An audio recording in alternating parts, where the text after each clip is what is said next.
నమస్కారం ఘంటారావానికి స్వాగతం. ముందుగా ప్రధానాంశాలు. కాకినాడకు 50 కిలోమీటర్ల దూరంలో పెథాయ్, తాళ్లరేవు కాట్రేనికోన మధ్య తీరం దాటే అవకాశం.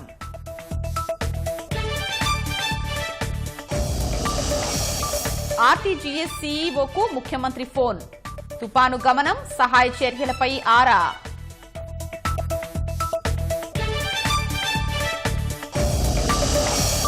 కోస్తాంధ్రలో చాలా ప్రాంతాల్లో ఎడతెరిపి లేని వర్షాలు, రహదారులు జలమయం, నీటిపాలైన పంటలు.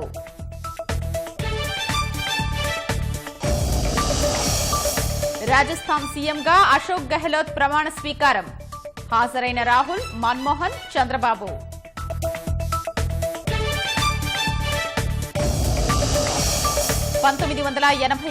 సిక్కు వ్యతిరేక అల్లర్ల కేసులో సజ్జన్ కుమార్ కు జీవిత ఖైదు. ఈ నెల 31 లోపు లొంగిపోవాలని ఢిల్లీ హైకోర్టు ఆదేశం.